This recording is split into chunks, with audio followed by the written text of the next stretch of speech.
Hey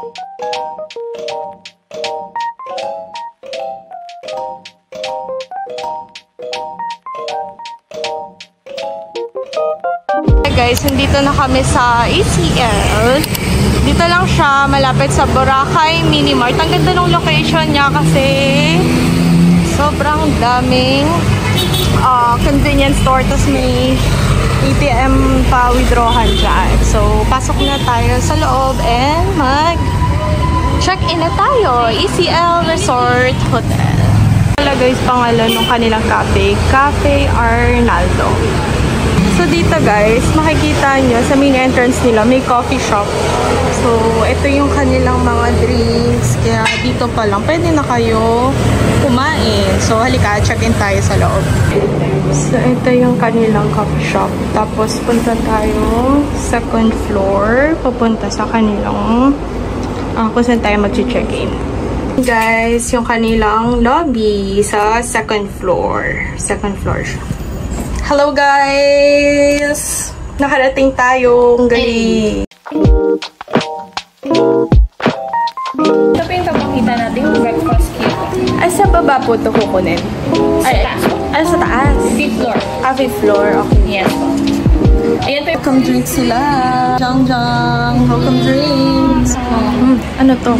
cucumber iced tea. Cucumber iced tea. Sure ka dyan? Sure ako dito. Favorite eh. Harap. May pa-welcome drinks sila. Nanikman na kami dito sa 5th floor. Dito yung kanilang resto and kanilang swimming pool. Ayan siya yung resto. Tapos, ito yung swimming pool nila. So, pumanikman na kami dito kasi yung check-in time is 2 p.m. and 1 p.m. pa lang. Kaya dito na lang muna kami magla-lunch. Tapos, pasok na tayo sa room check-in ng 2 p.m. Tapos, freshen up lang and then mag-start na kami ng land tour. And later, papakita ko sa inyo kung ano yung itsura ba ng aming hotel room dito sa ACL. So, lunch muna kami. Guys, nagbago isip namin. Dito na kami sa ground floor. Sa labas muna kami kakain. Kasi medyo expensive siya. Medyo expensive. So, parang yung plated meal nila is nasa 400 pesos. So, mga estudyante pa kami. Mga estudyante. Ayun. So, dun muna tayo sa budget. Kasi heavy rin naman yung kinain ko kanina. Papunta. Nag-rice ako. Tsaka somay. So, yun. Hanap tayo ng malapit na makakainan dito. Pero all in all, okay naman yung itsura nung taas nila. At least nasilip natin yung swimming pool and yung kanilang restaurant. Doon kasi sa taas, doon mo rin i-claim yung kanilang breakfast. Kasi yung kinuha naming room with free breakfast natin. It's already 2 p.m. and pasok na tayo sa ating room. Hey, so nice. room tour. Bango. So nice. Ang ganda. Ang ganda.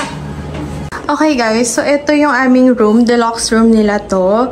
Ito yung lagyanan ng mga bagahe. Tapos meron na silang libreng sleepers.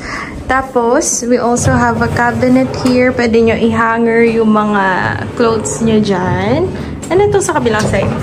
Ayun, pwede nyo rin lagyan ng gamit. Ayan, si Emmy naglagay ng shoes niya. We also have a mirror dito. Pwede kayong mag-check ng OOTD nyo dito. Outfit check. And then, ayan.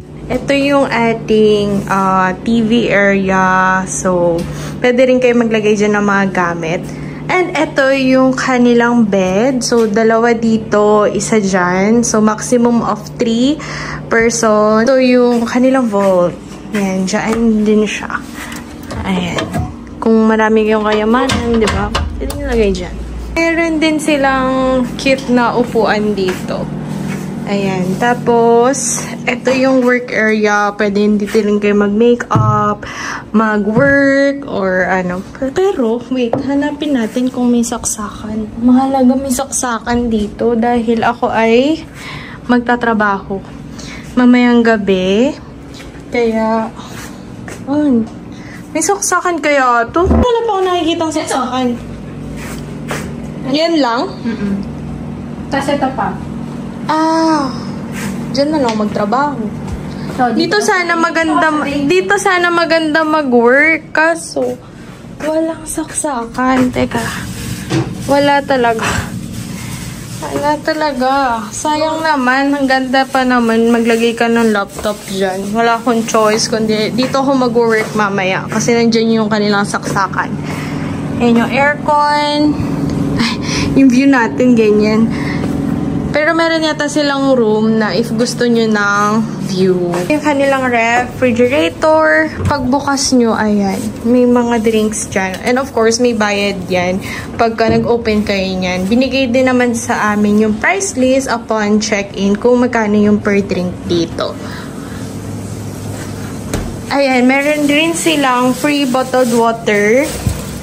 Meron ding, ang tawag dito, coffee. Walang tea. Coffee lang.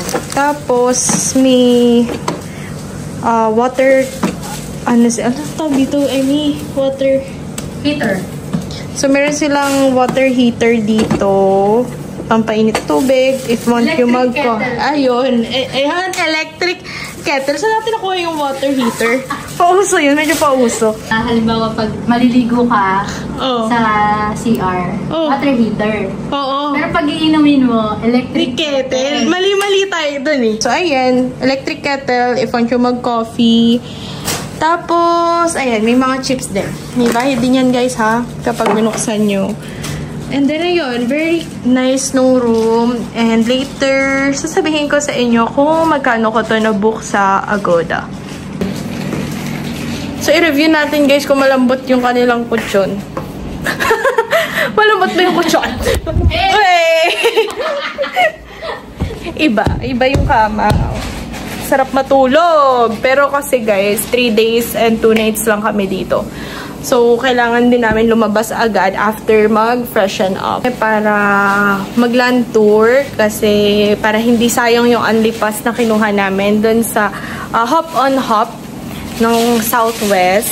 Pero ayun, freshen up and then land tour tayo later. Tapos mamaya guys, sasabihin ko sa inyo kung paano ko to binook sa Agoda at kung magkano yung price ng kanilang mga hotel rooms. Ito pala yung bathroom nila guys. So, buksan natin yung ilaw. Sorry, medyo magulo na siya kasi na ano na namin kanina. Nag-shower na sila kanina. And then, ito nga pala guys, pagpasok nyo, merong mga baso dyan. Tapos, faucet. Ayun yung mga toiletries namin. Super liit lang din naman yung CR nila. Pero very, modern ng design. Ang ganda. Ito yung shower. May libre na rin siyang body wash. Tsaka shampoo with conditioner na siya. Towels na dyan. Gamit na namin, sorry. Ito yung mga libre nila. May dental kit. Tapos, they also have a free soap. Tapos, mga face towel. Yun lang naman yung ano nila dito. Nothing special. Pero, ay, ano ba eh? Sorry. Gamit na kasi yung CR. Pero, ayan siya. Magre-request tayo ng blower kasi walang blower. Tingnan natin if meron. Pero sabi naman kanina ni ate sa lobby, may flat iron din sila dito. Pero upon availability daw yun. Depende if may available. So, ngayon, mag-work na muna ako and later ko i-close yung vlog sa ate hotel room tour dito sa ECL. Doon guys, ipaliliwanag ko if sulit na sulit ba yung hotel na ito sa Station 3. So, ayun, work na muna ako guys and I'll be back. Okay guys, kakatapos ko lang mag-work and okay na okay yung kanilang internet connection. So, ayun. Okay naman yung net. Kala ko maglalag ako pero kasi parang 2 bar lang yung kanilang internet. Pero hindi okay naman pala. Hindi naman mabagal. Wala namang problem. So, okay na okay din yung kanilang internet connection. Good morning everyone. Good morning. Good morning, Jam Jam. So, ngayon papanik na tayo sa 5th floor para sa ating breakfast. Kasi may island hopping kami na 8:30 AM. Let's go! Panik na tayo. Tingnan natin yung kanilang breakfast. So, 5th floor. Ayun yung kanilang resto bar and swimming pool.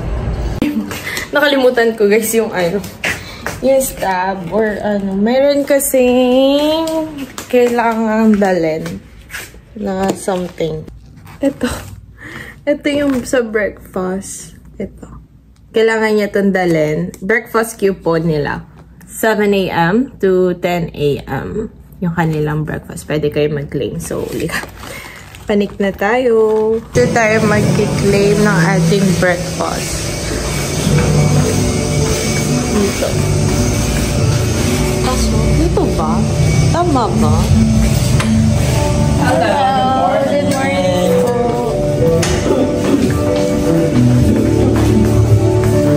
Oh, nice.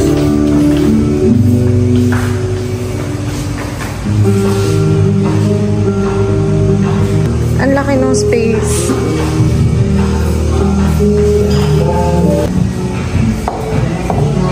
Healthy living.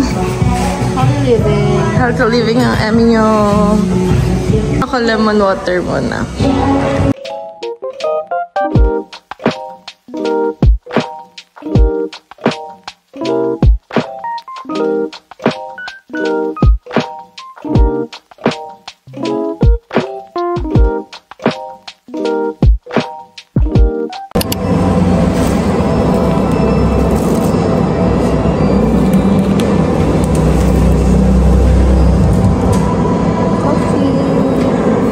Order tayo Americano.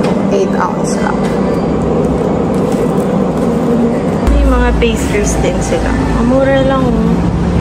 30 pesos.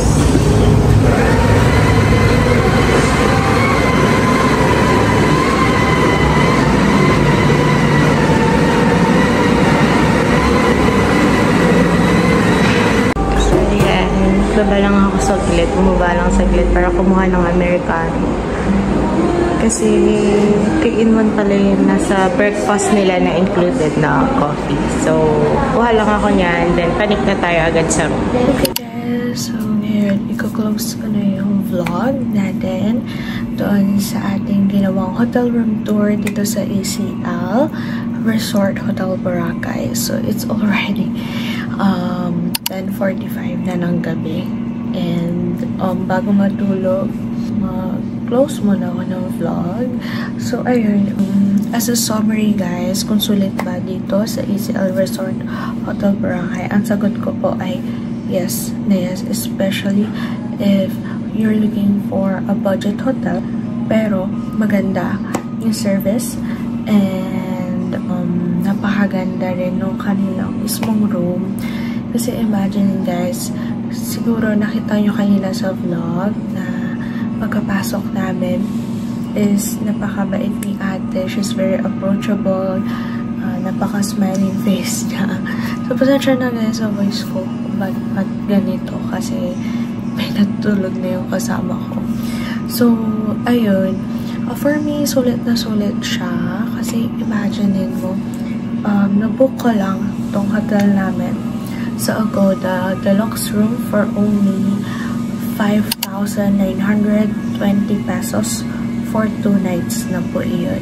So, parang pumapatak lang ng almost 3,000 pesos per night. And take note, guys, may breakfast din siya. So, malamang nakita niyo na rin yung breakfast niya na kasama dito sa vlog natin. So, ayun.